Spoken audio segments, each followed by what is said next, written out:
प्रणाम, नमस्कार।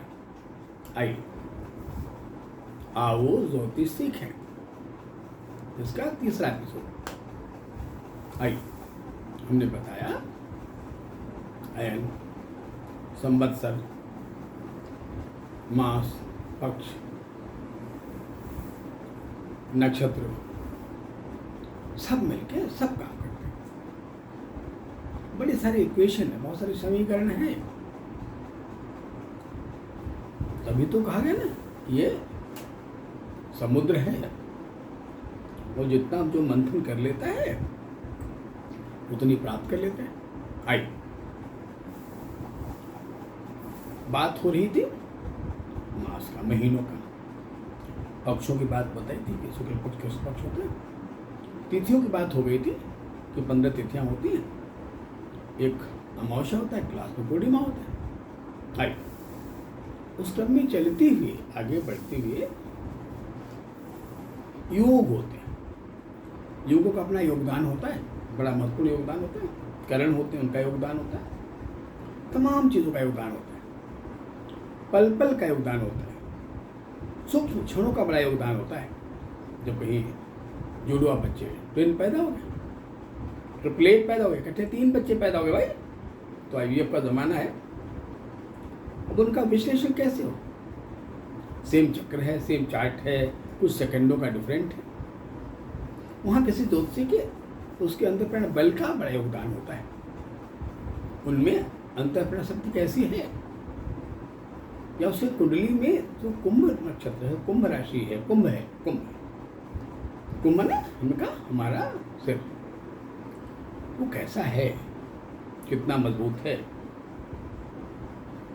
उस घड़ी की क्या अवस्था है, कितनी रसपूर्णता है, कितनी गहराई है, उसका बड़ा रोल होता है।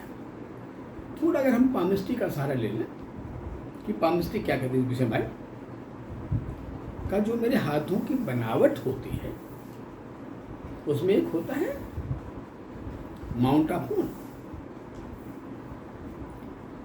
चंद्र पर्वत, हथेली की बिल्कुल नीचे जहाँ कलाई होती है उसके बिल्कुल नीचे एक रेखा बीच में होती है, वो बांटती है 2 हिस्सों में। एक तरफ वेनस शुक्र होता है, उभरा उभरा होता है, और बड़ा स्पंजी होता है शुक्र। जितनी महीन लाइनें होती हैं वो शुक्र के बल को निर्णित करते हैं, शुक्र का बल कैसा है।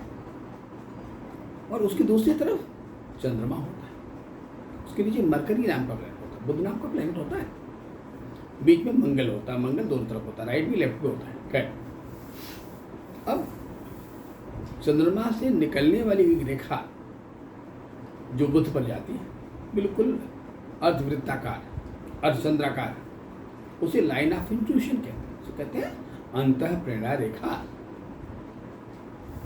जो उस व्यक्ति के अंतर ज्ञान को परिभाषित करते हैं। कुछ किताबों में पढ़ा, बड़ा मनन कर लिया, और उसका अंतःप्रेरणा इतना बढ़ गया उसने सूक्ष्म डिफरेंसेस को भी अलग कर दिया। वो जानता है कि जो सूक्ष्म कण है, सूक्ष्म क्षण है, इनके डिफरेंट एनालिसिस हैं। लिखा भी है ना, क्षणसः कर्षश्चैव, क्षणसः कर्षश्चैव विद्यार्थं च संजयेत्, क्षण त्यागे कुतो विद्या, कण त्यागे कुतो धनम। विद्या कहती क्षण क्षण का जो उपयोग कर लिया, क्षण क्षण को जान लिया, वो एक अच्छा विद्यावान हो गया। कण के पहलू को समझ लिया, वो बड़ा संपन्न हो गया, बड़ा धनवान हो गया। ये अंतःप्रेरणा बल इंडिकेट करता है, संकेत देता है, हाँ इसमें ज्योतिष पढ़ने की अच्छी उत्सुकता है, जिज्ञासा है, और ये ज्योतिष मर्म हो जाएगा, उस गहराई को जान ले। खैर, ज्योतिष स्वयं एक साधना है, जो कहता मुझ में खो जाओ, जिसने खो लिया उसने पा लिया, पर अनंत है, हमेशा उसका जानने वाला जीवन और विद्यार्थी ही रहता है, कभी पांडित्य को प्राप्त नहीं करता है। खैर चलिए, ग्रंथकार क्या लिखता है, क्या लिखता है, मानसागरी क्या कहती भाई, सारावली क्या कहती भाई, कहती है अर्थार्जने सहाय। जो ज्योतिष जानता है ना, वो उसको लोगों के का कृपा पात्र बन जाता है। लोग बड़े श्रद्धालु हो जाते हैं ना, उससे दक्षा भी प्राप्त होती है, उससे अर्थार्जन प्राप्त हो जाता है। पुरुषाणाम माप दर्पणी, पुरुष के सम्मान का दर्पण है, उसके सम्मान बढ़ जाते हैं।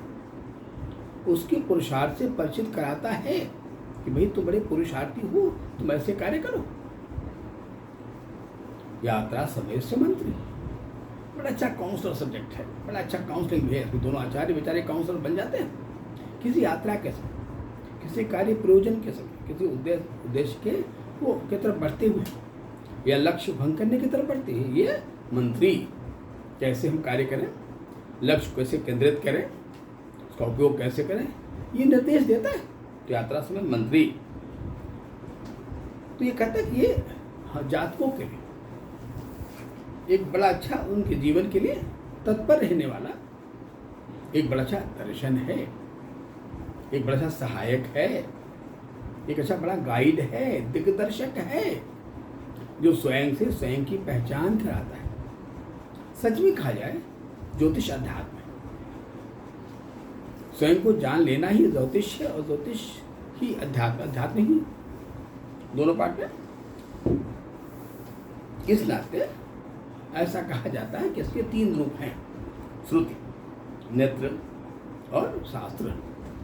ये क्या भाई कहा, गणित, फलित, सिद्धांत या संहिता भी कहते हैं। ये जातक शास्त्र है, पूरा शास्त्र में इसका नाम है। 3 शाखाएं हैं, ये गणित है, फलित है और सिद्धांत है। लेकिन हम लोग जिस पर वर्णन कर रहे हैं, जिधर बढ़ रहे हैं, उसका नाम फलित है। लेकिन बिना सिद्धांत जाने गणित बिना फलित भी अधूरा रह जाता, वो आधारभूत है। अब आइए इस क्रम में चलते हुए बात आगे बढ़ती। भाई योग होते हैं, पंचांग का जाना बड़ा आवश्यक है। पंचांग क्या है? जो अहोरात्र से परिचय कराता है। अहोरात्र क्या है? 60 घटी यानी 24 घंटे का अहोरात्र होता है। इसका बंटवारा आधी रात में होता है।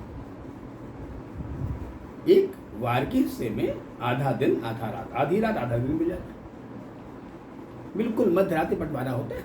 मैंने हमारा होरा 24 घंटे का होता है, अर्धरात्रि में 24वां घंटा पूरा होता है, फिर 1-2 शुरू हो जाता है। खैर उसे अहोरात्रि कहते हैं, होरा भी कहते हैं। खैर अब योग शुरू होता है। योग भी 27, जितने नक्षत्र हैं उतने योग है भाई। और सामान्यतः जो 27 योग हैं उसका जो सबसे अंतिम योग है उसे वैधृति कहते हैं। सेकंड में विश्वकुंभ आता है। सामान्य जब नए वर्ष का प्रारंभ होता है और उसमें जो अश्विनी नक्षत्र में नक्षत्रों का जो पहला क्रम आता है ना, उसकी शुरुआत वैधृत और विश्वकुंभ से होता है।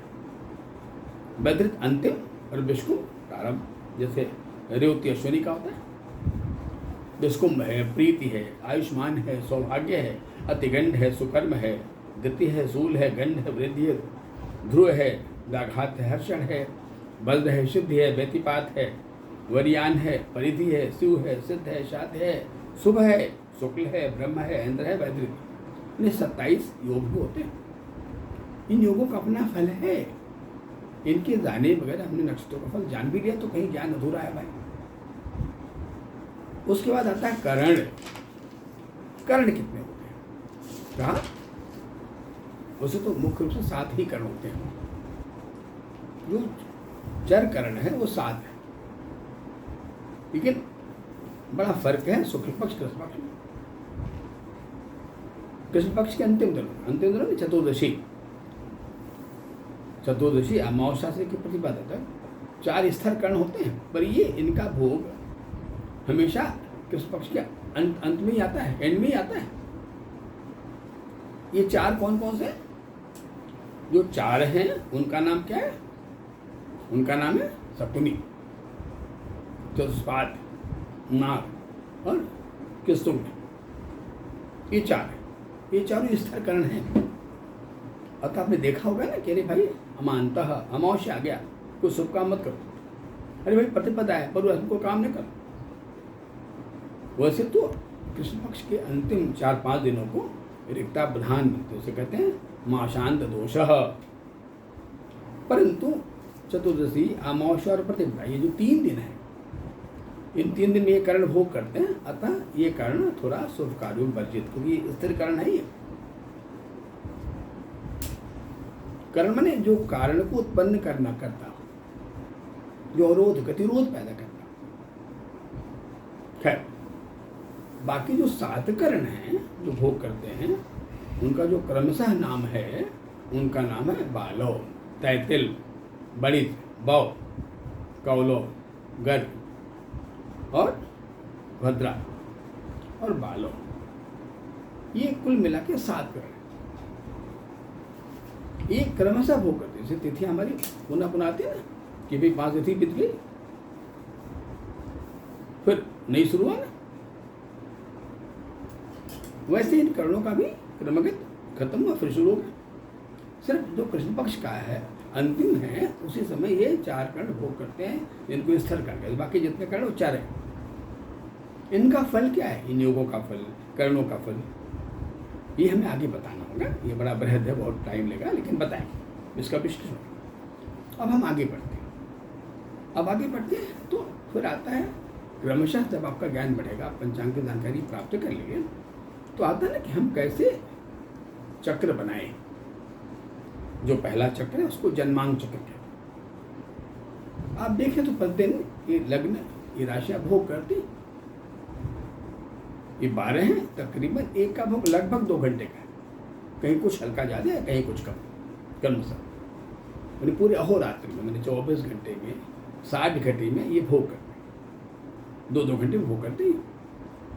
अब वह व्यक्ति किस लगन में पैदा हुआ, कौन सा लगन भोग कर रहा था, उसके जन्मांग चक्र का वो पहला होगा, इसको हम लग्न कहते हैं, प्रथम भाव कहते हैं। फिर 2-3 नंबर आ जाएगा। पर 3 चक्र बड़े इंपॉर्टेंट होते हैं। कहा कौन? का पहला है लग्न, जन्म का लग्न। फिर आता है राशि कौन सी है। अब देखना उस दिन नक्षत्र कौन सा है। नक्षत्रों द्वारा राशि का निर्माण होता है। अश्विनी नक्षत्र है उस दिन, मेष राशि हो गया। पुष्य नक्षत्र आ गया किसी का, कर्क राशि हो गया। एक राशि चक्र होता है। ये 2 चक्र जन्मांगों में आप प्रमुख रूप से पाएंगे कि 2 तो बनते ही बनते। 2 क्यों प्रमुखता क्यों बना जाता है भाई? कहा एक है लग्न, जो हमारे फिजिकल बॉडी का, भौतिकता का विश्लेषण करता है। ये कहता है मन है शरीर, उसकी व्याख्या करता है। वैसे भी देखा जाए तो 3 चक्रों की बड़ी प्रधानता है। 3 कौन को? जन्मांग चक्र, चंद्रांग चक्र, मनः चक्र से कहते हैं, और सूर्य चक्र। सूर्य जैसे, हालांकि सूर्य 1 महीने एक ही राशि में पाया जाता है, तो सूर्य से ग्रहों की क्या अवस्था है। 3 चक्र। कभी कभी किन्हीं जन्म पत्रियों में, पंचांगों में इन तीनों को एक साथ ही जोड़ दिया जाता है और उससे व्याख्या की जाती है। और जब गहराई में बढ़ते हैं तो खड्ड बन गए हैं, 10 बन गए। होरा, दृष्टकाण, सप्तमांश, नौमांश, दशमांश, द्वादशांश, दशांश, इनकी व्याख्याएं होती हैं कि जो व्यक्ति है उसकी अवस्था कैसे होगी, उसकी पारिवारिक मजबूती कैसे होगी, आंतरिक धनाढ़ता कैसे होगी संबंधों के मामले में, वहाँ हो रहा साहब है। फिर क्रम आगे बढ़ता है, दृष्टकांड आता है। अरे भाई कितने भाई बहन होंगे, जब उनके बारे में जानना होता है तो हम दृष्टकांड का प्रयोग करते हैं। और आगे बढ़ते हैं भाई, सप्तमांश का प्रयोग होता है। ये सप्तमांश कैसा भाई, क्या कहा? अरे भाई वैवाहिक जीवन, उसका मैरिटल लाइफ कैसा होगा, पति पति सामंजस्य कैसे होगा, कितना माधुर्य होगा और कितना कलह होगा, विवाद होगा। नवांश, संतानों की संख्या, बच्चे कैसे, कितने बच्चे पैदा। तो दशांश, दशमांश का क्रम, प्रोफेशन क्या होगा, कितना प्राकृतिक होगा, कितना आलसी होगा भाई। और द्वादशांश, ये क्या भाई, ये है उसके माता पिता के जाने के लिए इसका प्रयोग किया जाता है। तो दशांश, दशांश क्या होता है का, उसकी यश प्रतिष्ठा वृद्धि और आयु का निर्णय में भी दशांश का प्रयोग किया जाता है। इस क्रम में हम व्याख्या करते हैं, विश्लेषण करते हैं। तो आज की बात यहीं विराम देते हैं। अगले एपिसोड में चर्चा और आगे बढ़ाएंगे और गहरा विश्लेषण करेंगे। तब तक के लिए नमस्कार, प्रणाम।